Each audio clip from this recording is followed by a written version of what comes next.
My daughter came home from school with scratch marks on her arms from my girlfriend's son, but when I confronted him he denied everything and his mother said my daughter did it to herself for attention, so I did this. I am a single father to my daughter Chloe, 11F.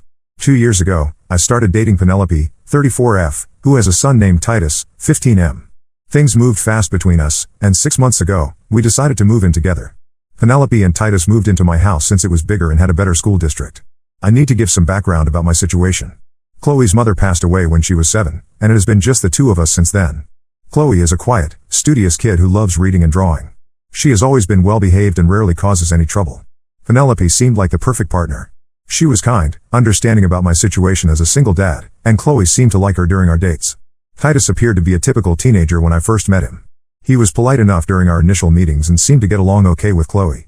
Penelope always spoke highly of him, mentioning how he was going through a difficult phase because of her divorce from his father 3 years earlier. She explained that Titus had some anger issues but was working through them.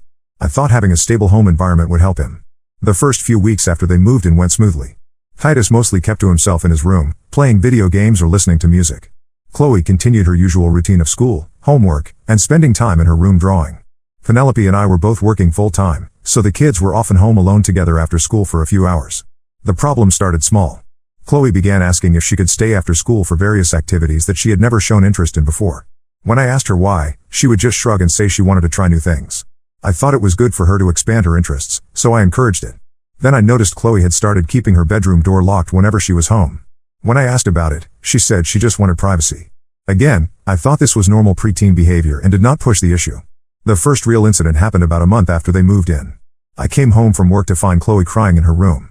Her favorite stuffed animal, a bear she had since she was little, was torn apart with its stuffing scattered across her floor. When I asked what happened, she said she did not know. Penelope was not home yet, and Titus was in his room with his door closed and music playing loudly. I knocked on Titus's door and asked if he knew anything about Chloe's toy. He opened the door, looked genuinely confused, and said he had no idea what I was talking about. He seemed sincere, so I assumed maybe the toy had just fallen apart due to age. Chloe had carried it everywhere for years. A week later, Chloe's art supplies went missing. She had a nice set of colored pencils and markers that she used for her drawings. When we could not find them anywhere, I bought her a new set. The next day, I found the original supplies in the garbage can outside, broken into pieces. I confronted Titus again, and this time he got defensive. He raised his voice and asked why I was always blaming him for things. Penelope came home during this conversation and immediately took Titus's side. She said I was being unfair and that Titus would never do something like that. She suggested that maybe Chloe had thrown them away herself for attention since she was still adjusting to the new living situation. This pattern continued for weeks. Chloe's homework would disappear, her books would be damaged, or her room would be messed up while we were at work. Every time I brought it up to Penelope, she would defend Titus and suggest alternative explanations. She said Chloe might be acting out, or that these were just coincidences. The situation got worse when Titus started targeting Chloe directly. Chloe began coming to me with complaints that Titus was calling her names when Penelope and I were not around. She said he would tell her that she was stupid, ugly, and that nobody wanted her around. When I confronted Titus about this, he would deny it completely. Penelope's response was always the same. She would say that Titus was a good kid who was still dealing with his parents' divorce. She explained that he had been through therapy before and that the therapist said he needed patience and understanding. She insisted that Chloe might be misunderstanding Titus's attempts to bond with her as siblings. One evening, I decided to come home early from work without telling anyone. I parked down the street and walked to the house quietly. Through the living room window, I could see Titus standing over Chloe, who was sitting on the couch doing homework. He was pointing his finger at her face and appeared to be yelling, though I could not hear what he was saying through the glass. Chloe was pressed back into the couch cushions, looking scared. I entered the house through the front door, and Titus immediately moved away from Chloe and started walking toward the kitchen as if nothing had happened. When I asked what was going on, Titus said he was just asking Chloe if she wanted a snack. Chloe looked at me but did not say anything. That night, after Penelope came home, I told her what I had witnessed. She said I must have misunderstood the situation and that Titus was probably just being a helpful big brother. She reminded me that Titus had a lot of energy and sometimes came across as aggressive when he was just being enthusiastic. The breaking point came last week. I received a call at work from Chloe's school. The nurse said Chloe had come to her office during lunch, crying and with scratch marks on her arms. When the nurse asked what happened, Chloe said she had fallen down. The nurse was concerned because the marks looked like fingernail scratches rather than scrapes from a fall. I left work immediately and went to the school. Chloe was sitting in the nurse's office, still upset. When I asked her privately what really happened, she finally told me the truth. She said Titus had cornered her that morning before school and grabbed her arms while telling her that if she ever told on him again, things would get much worse for her. I took pictures of the scratches on Chloe's arms and drove straight home. Titus was there, having skipped his afternoon classes. When I confronted him with Chloe's story and showed him the pictures, his whole demeanor changed. He stopped pretending to be innocent and started yelling at me. He said Chloe was a liar and a baby, and that she deserved everything that happened to her. He said she was trying to break up his family and that he hated living in the same house as her. I told Titus to go to his room and stay there until his mother came home. He refused and continued yelling. He said I was not his father and could not tell him what to do. Then he kicked over a chair and stormed out of the house. When Penelope came home that evening, I showed her the pictures of Chloe's arms and told her everything that had happened. Her reaction was not what I expected. Instead of being concerned about Chloe, she became defensive about Titus. She said the scratches could have come from anywhere and that Chloe was known to make up stories. She accused me of turning against Titus because he was not my biological child. Penelope called Titus, who had gone to a friend's house, and when he came home, she immediately took him into his room for a private conversation. I could hear her speaking to him in soothing tones, telling him that everything would be okay and that she would handle the situation. Later that night, Penelope approached me and said we needed to discuss Chloe's behavior. She suggested that Chloe was jealous of the attention Titus was getting and was acting out to get me to choose sides. She said Chloe had always been the center of my attention and was having trouble sharing me with a new family. I could not believe what I was hearing. I told Penelope that her son had physically hurt my daughter and that she was more concerned about protecting him than ensuring Chloe's safety. Penelope said I was overreacting and that typical sibling rivalry was normal in blended families. The next morning, I made the decision to keep Chloe home from school. I could not risk leaving her alone with Titus again. I called in sick to work and spent the day with Chloe, during which she told me about months of incidents I had never heard about. Titus had been systematically bullying her whenever Penelope and I were not around. He had threatened her, destroyed her belongings, and made her life miserable in her own home. Chloe said she had not told me earlier because Titus had convinced her that Penelope and I would choose him over her if she caused problems. He had told her that Penelope was going to become her new mother, and if Chloe made trouble, Penelope would make me send her away to live with relatives. That evening, I sat Penelope down and told her that Titus's behavior toward Chloe was unacceptable and had to stop immediately. I said we needed to establish clear rules and consequences, and that Titus needed to apologize to Chloe and change his behavior. Penelope's response was to pack bags for herself and Titus and say they were going to stay at her sister's house for a few days while I calmed down and got some perspective. She said I was being unreasonable and that she could not stay in a house where her son was being treated like a criminal. They left that night, and I have not heard from Penelope since. Titus never apologized to Chloe. Chloe has been sleeping better and seems more relaxed since they left, but I keep wondering if I handled this situation correctly. Penelope has been texting me, saying I am destroying our relationship over normal family growing pains. I am torn between wanting to make this relationship work and protecting my daughter. Penelope is convinced that I am overreacting, but I cannot ignore what Titus did to Chloe. I need advice on how to handle this situation. Update 1. I wanted to update everyone on what has happened since my original post. Thank you to everyone who responded and helped me see the situation more clearly. After Penelope and Titus left to stay at her sister's house, I spent a lot of time talking with Chloe about everything that had been happening. She opened up more about the extent of Titus's behavior over the past several months. The incidents were far worse and more frequent than I had realized. Chloe told me that Titus had been taking money from her piggy bank, which explained why her savings had been mysteriously decreasing. He had also been going through her personal belongings when she was not home and reading her diary. Most disturbing, Chloe said Titus had been following her around the house and watching her through her bedroom door crack when she was changing clothes or getting ready for bed. I felt sick learning about these violations of Chloe's privacy and safety. I had failed to protect my daughter in her own home.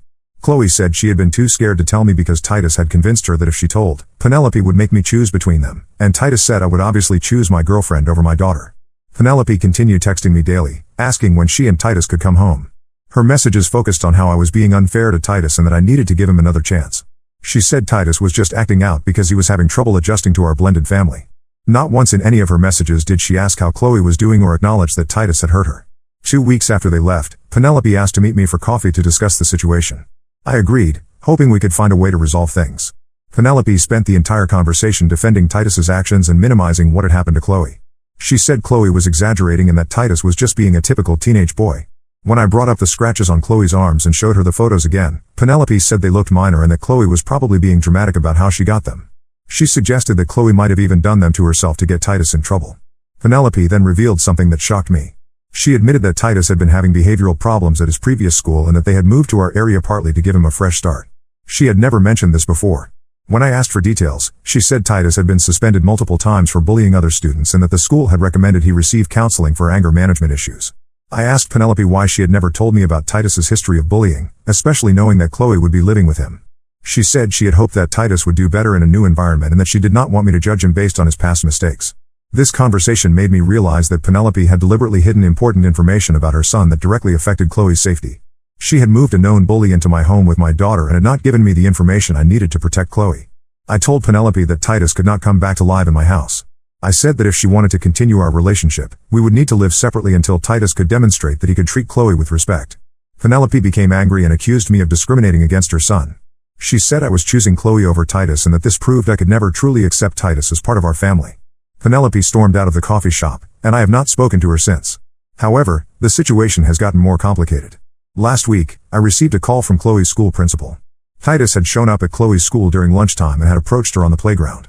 According to witnesses, Titus grabbed Chloe's arm and said something to her that made her cry. A teacher intervened before anything else happened, and Titus left the school grounds. The principal said they had reviewed the security footage and confirmed what the witnesses reported. They asked if I wanted to file a report with the police or if there were family issues they should be aware of to help protect Chloe at school. I immediately called the police and filed a report about Titus harassing Chloe at school. The officer took my statement and the information about Titus's previous behavior toward Chloe. He said this could be considered stalking or harassment, especially since Titus had no legitimate reason to be at Chloe's school. When I told Chloe about Titus's visit to her school, she broke down crying. She said Titus had told her that she had ruined his family and that he was going to make sure she paid for getting him in trouble. She was terrified that Titus would find ways to hurt her even though he was not living with us anymore. I contacted the school and arranged for Chloe to have supervised pickup and drop-off. I also gave them a photo of Titus and Penelope with instructions not to allow either of them access to Chloe or information about her. 2 days after the school incident, Penelope called me screaming. She had found out about the police report and was furious. She accused me of trying to destroy Titus's future by involving law enforcement over what she called a minor disagreement between kids. Penelope said I was being vindictive and trying to punish Titus because I could not handle having a teenage boy in my house. She threatened to take legal action against me for filing a false police report. She said Titus had only gone to Chloe's school to apologize for their previous conflict and that I was twisting the situation to make Titus look bad. I reminded Penelope that Titus had physically hurt Chloe and had now followed her to school to intimidate her further. I said this was not normal sibling conflict, and Titus's behavior was escalating rather than improving. Penelope hung up on me, but the calls and texts have continued. She has been alternating between begging me to drop the police report and threatening legal action. She has also been contacting my friends and family members, trying to get them to convince me that I am overreacting. Yesterday, I received a call from my sister, who said Penelope had contacted her on social media. Penelope had told my sister that I was trying to have Titus arrested because I was jealous of Penelope's relationship with her son. Penelope claimed that Chloe had been lying about Titus to break up their family, and that I was believing Chloe's lies because I spoiled her too much. My sister was confused by Penelope's contact and asked me what was really going on. When I explained the situation, my sister was horrified. She said Penelope's behavior of contacting my family members to defend her son's bullying was completely inappropriate and showed how far Penelope was willing to go to avoid holding Titus accountable. The police officer handling our case called me yesterday with an update. He said they had spoken with Titus and Penelope about the school incident. Titus admitted to going to Chloe's school but claimed he only wanted to apologize. However, when the officer asked Titus to explain what apology required grabbing Chloe's arm and making her cry, Titus became defensive and said Chloe was lying about being hurt. The officer said Titus's explanation did not match the witness statements or the security footage. He recommended that I consider requesting a restraining order to keep Titus away from Chloe and our home. I am now looking into getting a restraining order. Chloe should not have to worry about Titus showing up at her school or anywhere else she goes. Penelope's reaction to this whole situation has shown me that she will never prioritize Chloe's safety over protecting Titus from consequences. I realize now that this relationship cannot be saved. Penelope has made it clear that she will always choose Titus over everything else, even when Titus is clearly in the wrong. Chloe deserves to feel safe in her own home and at school. Update 2: The situation has gotten much worse since my last update. I wanted to share what has been happening because some of the responses to my previous posts suggested that I might be able to work things out with Penelope if we just communicated better. Unfortunately, that is not the case. I did file for a restraining order against Titus as the police officer suggested. The court hearing was scheduled for 3 weeks after I filed the paperwork. During those 3 weeks, Titus violated the temporary restraining order twice. The first violation happened when Titus rode his bike past our house multiple times one evening. Chloe saw him through the living room window and became very upset. I called the police, and they found Titus 2 blocks away. When they questioned him, Titus said he was just riding around the neighborhood and had not done anything wrong. Since he had not actually come onto our property or tried to contact Chloe directly, the officers said they could document the incident but could not arrest him. The second violation was more serious. Chloe and I went to the grocery store on a Saturday morning, and Titus followed us there. He approached Chloe in the cereal aisle while I was getting something from another section. A store employee witnessed Titus grab Chloe's shoulder and say something that made her start crying.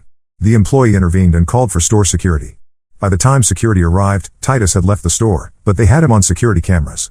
This time, the police were able to charge Titus with violating the restraining order because he had made physical contact with Chloe. At the restraining order hearing, Penelope showed up with Titus and a lawyer. I had not expected them to fight the restraining order, but Penelope was determined to prove that Titus was being unfairly targeted. The judge reviewed all the evidence I had submitted, including the photos of Chloe's scratches, the school incident reports, and the police reports from the restraining order violations. Penelope's lawyer argued that these were minor incidents being blown out of proportion and that Titus was just a teenager trying to resolve a conflict with his stepsister. Chloe had to testify about what Titus had done to her. Watching my daughter explain to a judge how Titus had bullied and intimidated her was one of the hardest things I have ever experienced. Chloe was nervous but told the truth about everything Titus had done. Titus also had to testify. When the judge asked him to explain his behavior, Titus became defensive and angry. He said Chloe was lying about most of the incidents and that she had been trying to get him in trouble from the beginning. He claimed that Chloe was jealous because his mother was dating me and that Chloe wanted to break up our family. The judge asked Titus directly about the scratches on Chloe's arms and the incident at the grocery store. Titus said Chloe had scratched herself and that he had only touched her shoulder at the store to get her attention so he could apologize. The judge was not convinced by Titus's explanations. She granted a 1-year restraining order that requires Titus to stay at least 500 feet away from Chloe, our home, and Chloe's school. The judge said Titus's pattern of behavior showed escalating harassment and that Chloe deserved protection. Penelope was furious about the restraining order. She stood up in the courtroom and started yelling at the judge, saying that I had turned Chloe against Titus and that the whole situation was unfair. The bailiff had to escort Penelope out of the courtroom. After the hearing, Penelope's harassment of me intensified.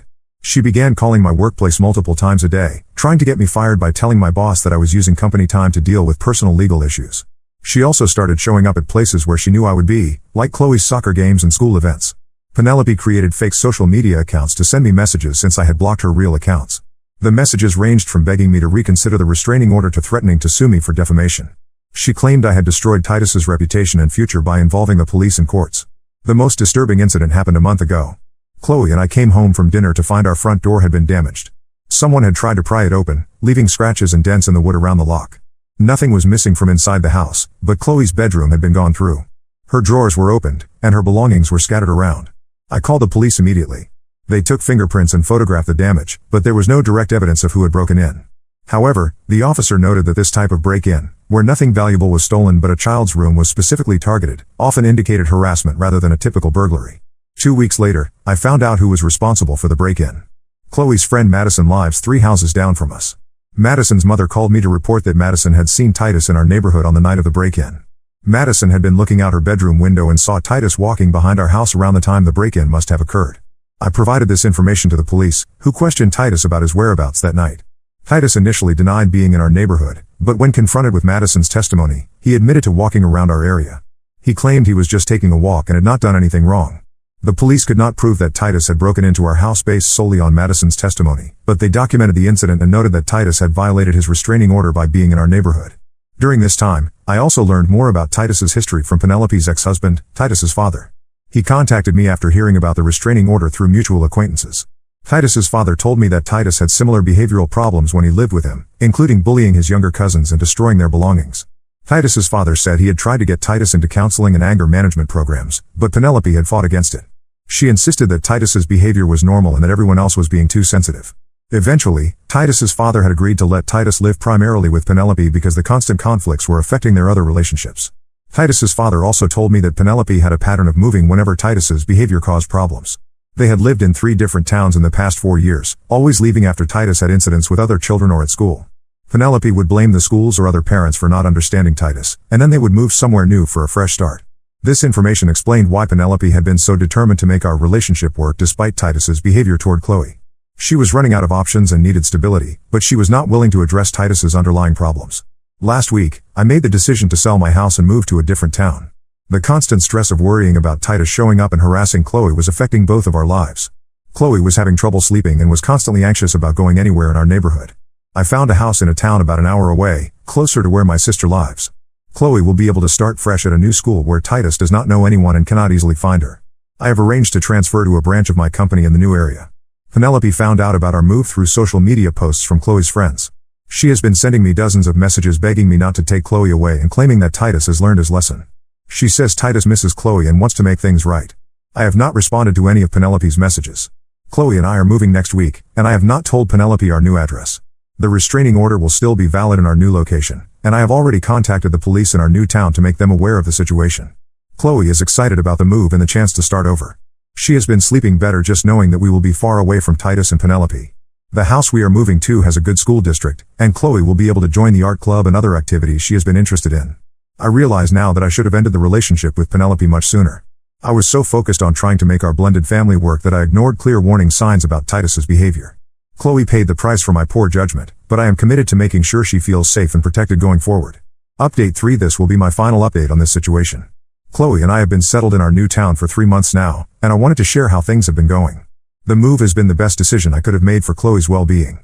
She started at her new school 6 weeks ago and has already made several friends.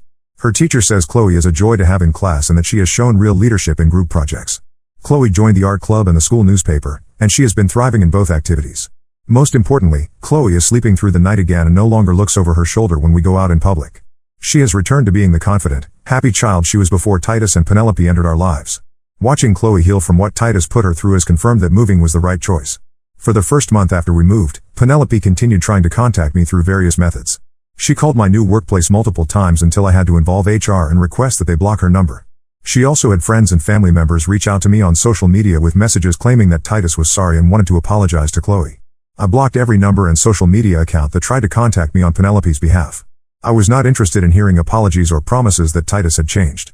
Chloe had made it clear that she never wanted to see Titus again, and I was not going to force her to interact with someone who had terrorized her. 6 weeks ago, the harassment escalated again when Penelope somehow found our new address. I am still not sure how she got this information, but she showed up at Chloe's new school one afternoon. The school secretary called me immediately because I had provided them with photos of both Penelope and Titus when Chloe enrolled, along with instructions that neither of them should have access to Chloe. Penelope had told the school secretary that she was Chloe's stepmother and needed to pick Chloe up for a family emergency. Fortunately, the secretary followed the school's protocol and refused to release Chloe to someone who was not on the approved pickup list. Penelope became angry and started yelling about how I was keeping her from her family. School security escorted Penelope off the property, and the principal called me to report the incident. I immediately contacted the police, who said Penelope's attempt to gain access to Chloe at school could be considered attempted kidnapping or child endangerment. They issued a warrant for Penelope's arrest. Penelope was arrested 3 days later when she returned to her old town to handle some business. Titus's father called me to let me know that Penelope was in jail and that Titus was staying with him while she dealt with her legal issues. Titus's father also shared some information that explained Penelope's increasingly desperate behavior. Apparently, Penelope had been evicted from her sister's house where she and Titus had been staying since leaving my home. Her sister had grown tired of Titus's disruptive behavior and had given Penelope an ultimatum to find somewhere else to live. Penelope had been staying in motels and trying to find an apartment, but her credit was poor and she could not afford deposits and first month's rent. She had been counting on reconciling with me so that she and Titus would have a place to live. When she realized that was not going to happen, she became increasingly desperate and started making poor decisions. Titus's father said he was willing to let Titus live with him permanently, but only if Titus agreed to follow strict rules and get counseling for his behavioral problems. Titus had initially refused, but faced with the alternative of going into foster care while his mother was in jail, he eventually agreed to his father's conditions. Penelope was released from jail after spending 2 weeks there. She was ordered to stay away from Chloe and me as part of her bail conditions. Titus's father told me that Penelope was planning to move to another state to stay with relatives while she figured out her next steps. Last month, I received a letter from Penelope's lawyer requesting that I write a character reference for her court case. The lawyer explained that Penelope was facing charges related to the school incident and that my testimony about her character could help with her sentencing. I threw the letter away without responding. Chloe knows that Penelope was arrested but does not know all the details about why. I have tried to shield her from most of the adult complications while still making sure she understands that Penelope and Titus cannot contact her anymore. Chloe has not asked about them and seems to have moved on completely from that chapter of our lives. 2 weeks ago, Chloe came home from school excited about a boy in her class who had asked her to be his partner for a science project. This was the first time since the Titus situation that Chloe had mentioned being interested in spending time with any boy, even in a friendship context. Seeing her return to normal social development has been a relief. I have also started dating again, but very cautiously this time. I met someone through a parent group at Chloe's school, and we have been taking things very slowly. Chloe has met her a few times in group settings and seems comfortable around her. This woman has a daughter Chloe's age, and the two girls get along well. Most importantly, this time I have been completely honest about what happened with Penelope and Titus. I explained that Chloe had been bullied by my previous girlfriend's son and that Chloe's safety and comfort are my top priorities in any relationship. The woman I am seeing has been understanding and supportive of my approach. I have learned several important lessons from this experience. First, I should have trusted Chloe's initial instincts about Titus instead of dismissing her concerns as adjustment issues. Children often recognize threats that adults miss or rationalize away. Second, I should have done more research about Titus's behavioral history before allowing him to live with Chloe. Penelope's secrecy about Titus's problems should have been a major red flag, and I should have insisted on full disclosure about any issues that could affect Chloe's safety. Third, I now understand that some people will never prioritize child safety over their own convenience or denial. Penelope was more committed to protecting Titus from consequences than she was to ensuring Chloe's safety. No relationship is worth exposing your child to that kind of risk. Chloe and I have built a peaceful, stable life in our new town. Chloe is excelling in school, has made good friends, and feels safe in her own home again. We have established new routines and traditions that belong just to us, and Chloe has never expressed any desire to return to our old town or see Penelope and Titus again. I am sharing this final update to encourage any other parents who might be in similar situations. Trust your child when they tell you someone is hurting them. Prioritize your child's safety over any adult relationship. And do not be afraid to make dramatic changes, like moving to a new town, if that is what it takes to protect your child. Chloe deserves to grow up feeling safe and supported, and that is exactly what she is going to get. Now let's move to the next story. Story 2. I found out I have a secret brother my parents gave up for adoption.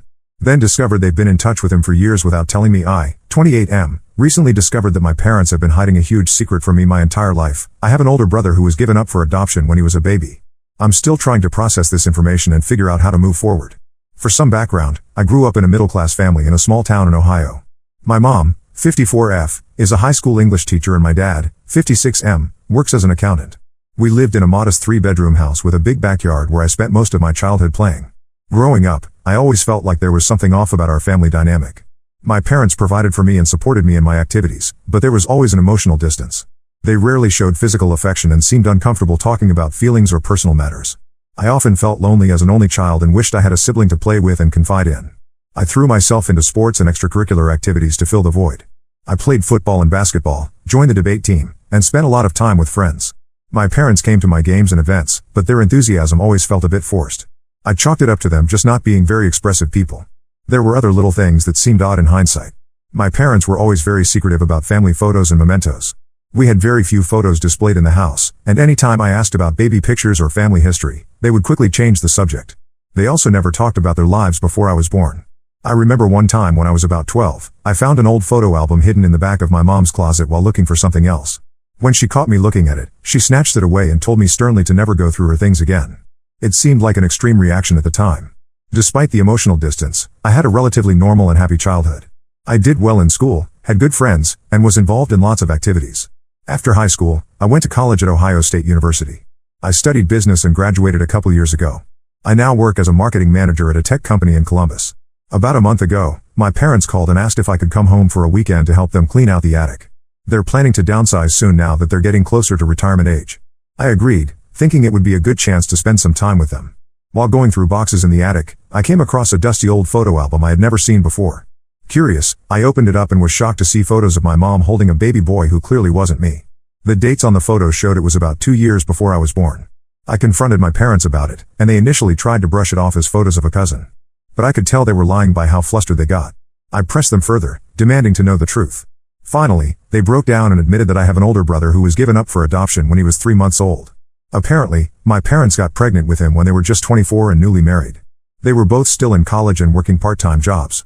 They weren't financially stable yet and felt completely unprepared to be parents. After agonizing over the decision, they chose to give him up for adoption to a family that could provide better for him. A couple years later, when they had finished school and started their careers, they felt ready to have a child and had me. They kept me and raised me, never telling me about my older brother. I was completely blindsided by this revelation. My whole life I thought I was an only child, and now I find out I have a brother out there somewhere. I asked my parents why they never told me about him. They said they always planned to tell me when I was older, but as the years went by it got harder and harder to bring up. They were afraid of how I would react and worried it would damage our relationship. They also admitted that they felt a lot of shame and guilt over giving up my brother. They were afraid I would judge them or resent them if I knew. So they convinced themselves it was better to keep it a secret. I'm still trying to wrap my head around all of this. On one hand, I understand they were young and in a difficult situation when they had my brother. And I can see how it would be hard to bring up after keeping it secret for so long. But on the other hand, I feel incredibly betrayed that they lied to me my entire life about something so significant. I've always felt like there was something missing in my life, like a piece of me was incomplete. Now I wonder if that was because deep down I sensed I had a sibling out there. I'm angry that my parents robbed me of the chance to know my brother and have a relationship with him growing up. Since finding out, I've barely spoken to my parents. I packed a bag and I'm staying with my best friend from college who lives nearby. I just can't stand to be in the same house as my parents right now. They keep calling and texting, trying to apologize and explain further. But I'm not ready to hear it yet. I feel like my whole life and identity has been shaken. Part of me wants to try to find my brother and reach out to him. But I'm also scared of opening that door. What if he wants nothing to do with me? Or what if he does want a relationship and it changes my whole family dynamic? I don't even know his name or where he lives. All I know is that he was born in Columbus and adopted by a local family. I'm also struggling with resentment towards my parents for keeping me but giving him up. Why was I good enough to keep but he wasn't? Did they love me more? It's bringing up a lot of complicated emotions about my childhood and relationship with my parents. I just don't know how to move forward from here. My relationship with my parents feels irreparably damaged. I'm questioning everything I thought I knew about my family and childhood. And I'm grappling with the existence of a brother I never knew I had. I guess I'm looking for advice on how to process all of this. Should I try to find my brother? How do I move forward with my parents? Am I overreacting by being so upset about this? Any insights or similar experiences would be appreciated. I feel lost and don't know what to do next. Update 1. It's been about 3 weeks since I found out about my brother, and a lot has happened since then. I wanted to give an update on the situation. After my initial post, I took some time to process everything and think about how I wanted to move forward. I spent a lot of time talking things through with my best friend and a couple other close friends. They were shocked by the revelation but very supportive. They encouraged me to take the time I needed to sort through my feelings. I also did a lot of research online about adoption and people who discover secret siblings later in life. It helped me realize that my situation, while painful, isn't as uncommon as I thought. Reading other people's stories made me feel less alone. After a lot of consideration, I decided that I did want to try to find my brother if possible. I felt like I owed it to myself to at least attempt to connect with him, even if it didn't work out. I was nervous about potentially disrupting his life, but I figured he had a right to know about me too if he was interested. I approached my parents about getting more information to help with the search. They were hesitant at first, worried about how it might impact everyone involved. But after some discussion, they agreed to give me what details they had about the adoption. They told me that my brother was born on May 15, 1992 at Mount Carmel Hospital in Columbus. He was adopted through a local agency called Adoption Circle. My parents didn't know the names of the adoptive family, but they did know it was a married couple in their early 30s who lived in the Columbus suburbs and both worked as teachers. Armed with that information, I started looking into adoption registries and DNA testing services. I signed up for a couple adoption search registries. I also ordered DNA tests from 23andMe and Ancestry.com. It was a long shot, but I figured it was worth a try. To my complete shock, within just a few days of submitting my DNA to Ancestry, I got a match. My brother, James, 30M, had also done DNA testing recently out of curiosity about his birth family. When he saw my name come up as a close match, he reached out to me through the Ancestry messaging system. We exchanged a few messages through Ancestry and then moved to email. We were both cautious at first, not wanting to get our hopes up. But as we shared more details, it became clear that we were indeed biological brothers. We decided to meet up in person. We chose a coffee shop in a town halfway between where we each live. I was incredibly nervous leading up to it. What if we had nothing in common? What if he resented me for being the child our parents kept? But when we finally met, it was like looking in a mirror. We have so many of the same mannerisms and expressions. We're both about 6'2" with brown hair and green eyes. We even have the same crooked smile. We spent hours talking and getting to know each other. It turns out we have a ton in common, similar interests, sense of humor, even the same favorite foods. We both played football in high school and studied business in college. We're both big Ohio State football fans. James told me about his life growing up. He had a good life with his adoptive family. They were loving and supportive, and he never felt like he was missing anything. He grew up in Westerville, a suburb of Columbus. His adoptive parents were both elementary school teachers, just like my parents had said. He said he had always known he was adopted. His parents were very open about it from the time he was young. He had been curious about his birth family but hadn't actively searched until recently when he decided to do the DNA test. As we talked more, James revealed something that completely shocked me. He said that a few years ago, our parents had reached out to him through the adoption agency. They wanted to reconnect now that he was an adult. James was open to it and they had been in contact ever since. I was floored. Not only had my parents lied to me about having a brother, but they had been in touch with him for years without ever telling me. They had met up with him multiple times and even attended his wedding last year. All while continuing to keep me in the dark. I confronted my parents about this and they broke down crying. They said they had wanted to tell me so many times but were afraid of how I would react. They thought if they could establish a relationship with James first, it would somehow make it easier to tell me. But as time went on, the lie just got bigger and harder to confess. I'm beyond hurt and angry. I feel like my entire relationship with my parents was built on lies. How can I ever trust them again? And I'm devastated that I missed out on years of knowing my brother and being part of his life, including his wedding. James has been incredibly understanding about the whole situation. He said he always assumed I knew about him and was choosing not to have contact. He feels terrible about inadvertently being part of the deception. We've talked a lot and are committed to building a relationship moving forward. We've met up a few more times since that first coffee shop meeting. We're trying to make up for lost time and really get to know each other. It's been amazing to discover how much we have in common and share stories about our lives. As for my parents, I honestly don't know if I can forgive them for this. The level of betrayal feels insurmountable. I've told them I need space and I'm not ready to talk to them right now. I'm still staying with my friend indefinitely as I try to figure things out.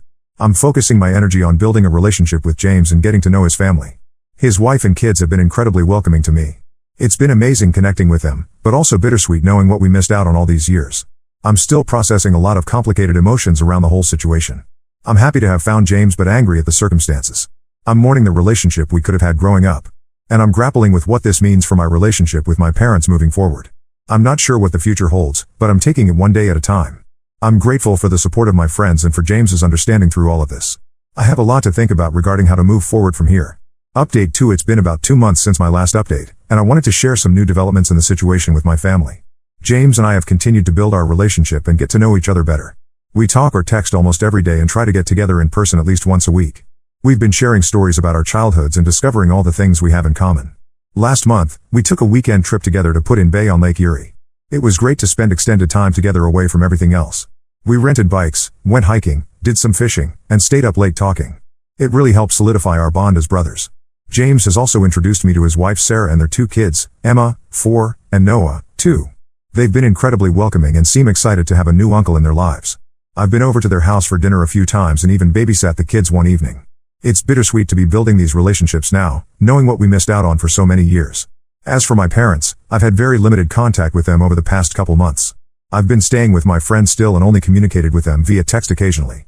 They kept trying to apologize and asking to talk in person, but I wasn't ready. About a week ago, I finally agreed to meet up with them to talk things through. I felt like I had processed my emotions enough to have a real conversation without just lashing out in anger. We met at a park near their house, neutral territory where we could talk privately. When we first saw each other, it was awkward. My mom tried to hug me but I stepped back. I wasn't ready for that level of closeness yet. Once we sat down, they broke down crying almost immediately. They apologized profusely for lying to me for so long and for the pain they've caused. They swore they never meant for things to get so out of hand. As we talked more, some new information came to light that shed more context on the situation. It turns out that when my mom got pregnant with James, her parents pressured her heavily to give him up for adoption. My grandparents were very religious and traditional. They didn't approve of my dad, who came from a poorer family, and thought my parents were too young to raise a child. My grandparents threatened to cut my mom off completely, financially and emotionally, if they kept the baby. My parents were young and scared, so they reluctantly agreed to the adoption. They always regretted it but felt powerless to change it at the time. When they had me a couple years later, they were more established in their careers and stood up to my grandparents.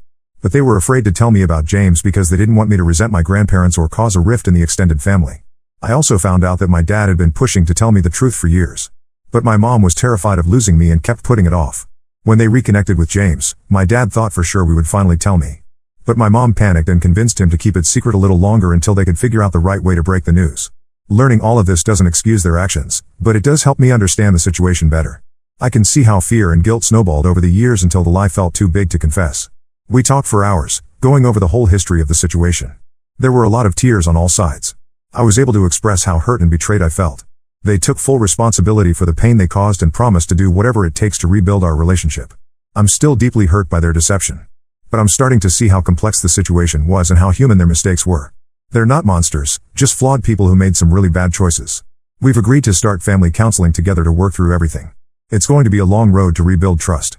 But I'm cautiously optimistic that we can heal our relationship over time. I'm continuing to strengthen my bond with James. We're planning a longer trip together soon to really get to know each other better.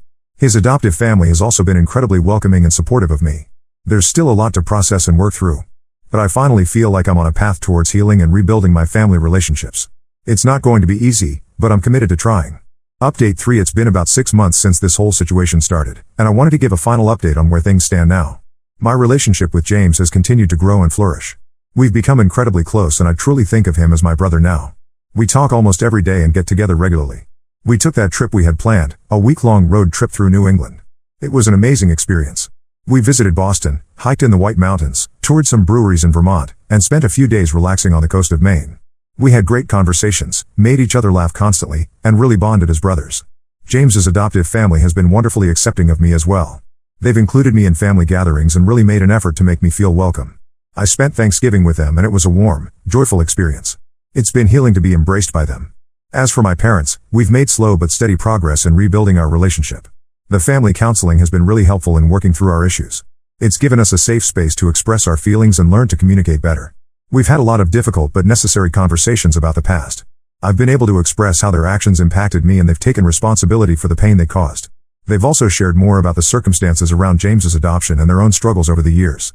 I won't lie, there are still moments of anger and hurt that bubble up sometimes. The betrayal runs deep and it will take a long time to fully heal. But I can see that my parents are truly remorseful and are putting in the work to make amends. One positive outcome is that this situation has forced us all to be more open and honest with each other. There are no more secrets or hidden truths between us now. It's led to a new level of authenticity in our interactions. I moved back home about a month ago, which has been an adjustment. But it's allowing us to spend more time together and continue working on our relationship.